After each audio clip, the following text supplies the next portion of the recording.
a lot better than us. But second half, that's the best we played. I thought we played terrific the second half. I'm sure you've had teams where you played four guys 19 minutes and a half. I can't remember one. I don't know either.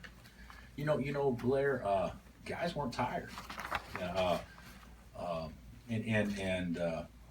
our starters, obviously, no one did a good job the first half. We came out, I don't know if we came out flat. We had great defensive possessions to start and got a couple steals, and then we gave it right back to them, which led to 5 points, and we missed all our free throws, it seemed like. And the kid, Tinkle was great the first half. And so I don't know if our defense was just awful, but the more that we fell behind, it seems like the more energy we lost. And Southern certainly didn't do anything for us.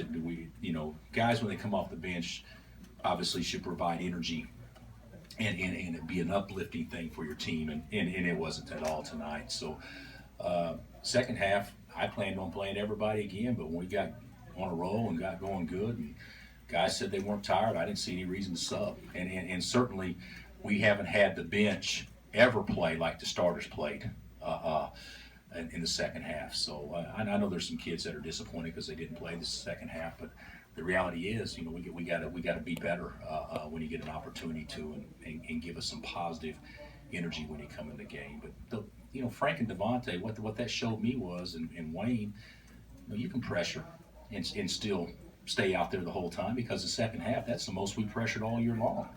And it seems like that should be the most tired they should be, but it was just the polar opposite. They had energy, and it was contagious, and so I didn't see any reasons.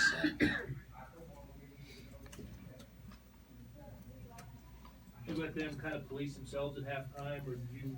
I think there was some policing going on. They were probably more like what do you call the person at the elementary school that watches kids walk across the street. They probably Crossing policed. guard. Yeah, they were more cross guards the first half. I was probably a little bit more of a police chief coming in, but I was disappointed. I was disappointed in our effort. I didn't think that anybody was ready to play. That's a reflection of me by not getting them more ready to play.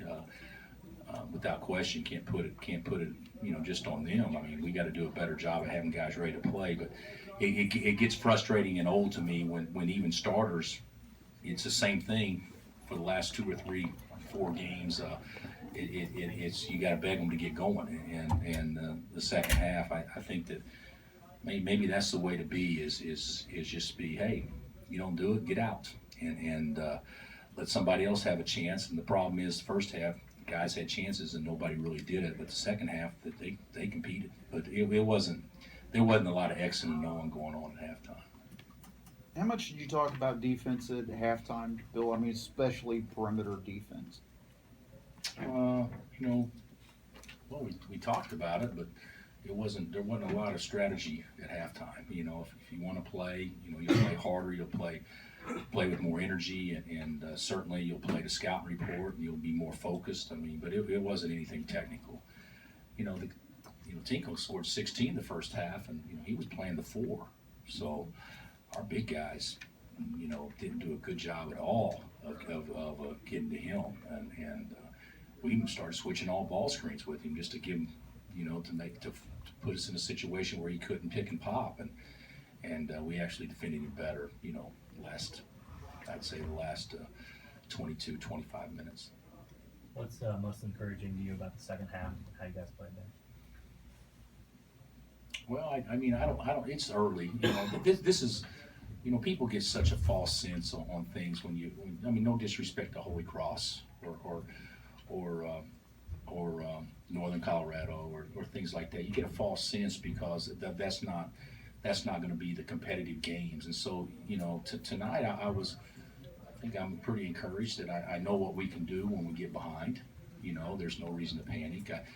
I'm also encouraged to see what happens in practice, because maybe the message can be sent that instead of playing 6 guys, we may just play 3, or may just play 4, and guys that are playing the best in practice or whatnot, will get an opportunity.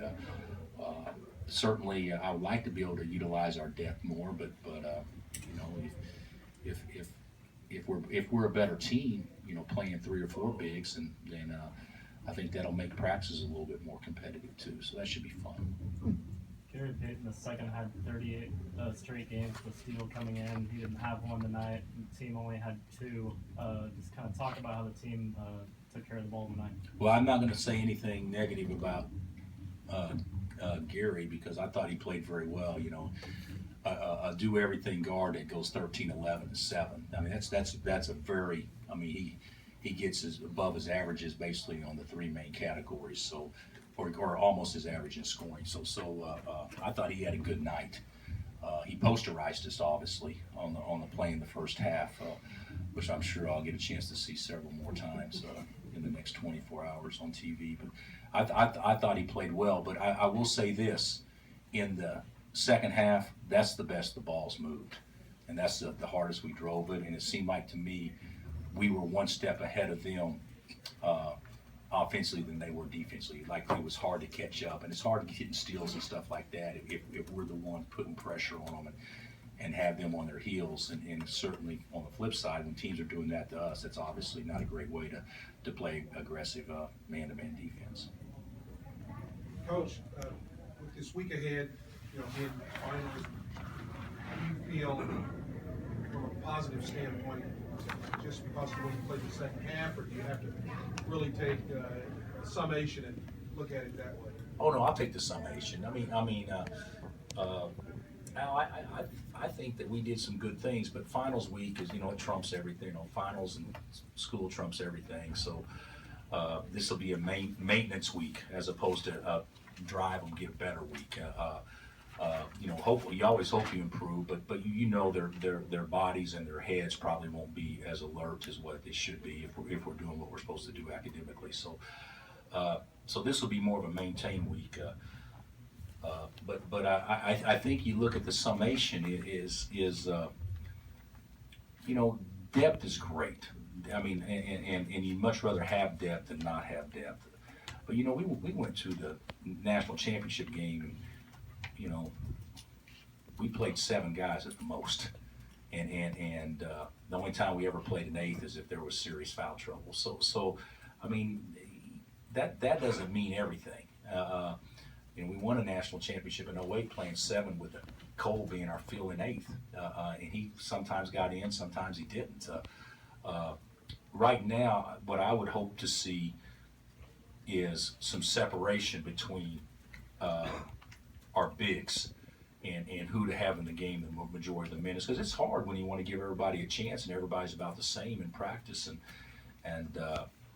But tonight, you know, it looked like to me the second half, instead of playing guys 3 or 4 or 5 minutes at a time, you know, just keep them out there and see what they can do. And certainly we were so much better. So I'm as excited about anything is for me to figure out exactly how to play and how to sub, because to be candid with you, it varies from game to game, and I think guys, if they know, they can probably get in a better rhythm, and maybe I can help them do that moving forward.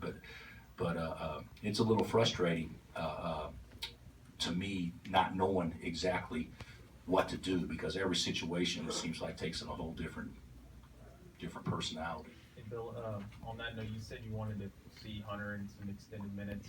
What have you thought of just kind of the last 2 games of his play? Probably should have played. You know, he played fine when he got in the first half, and I gave everybody else a chance to play, and so he didn't play the first half very much. And then the second half, I'll be honest, we're looking at the stats, and well, he did get 3 rebounds in 4 minutes. He had a block shot. At least there's activity where there wasn't activity with some others, and so the whole thing with me was let's give him a chance. And then, you know, he can shoot the basketball, and he made a couple of shots, and he was good. He was one of the main reasons why we got off to a good start to second half. So I thought he did well. I mean, he certainly hasn't done anything to disappoint at all.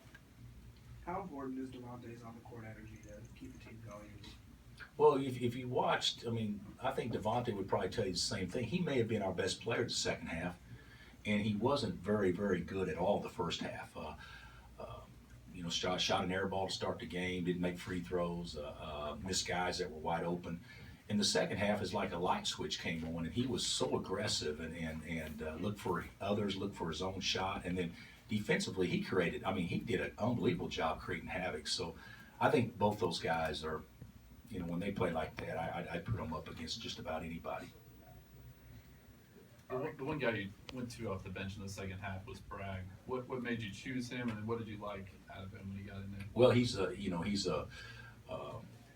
to me, with the way that they ran their offense, and to me, he was the best guy because, you know, if we were going to switch ball screens and do things like that, he's better than Shaq at getting out and guarding and doing some things than what Shaq is. But it was just, I mean, there wasn't anything. It was, hey, Carlton or Shaq, one of you guys get in, and, you know, Carlton went in, and I mean, in my mind, I'm thinking, which one do I put in? And I decided to go with Carlton, and I'm glad I did because I thought he played great. I thought he's really good the second half. All right, Coach.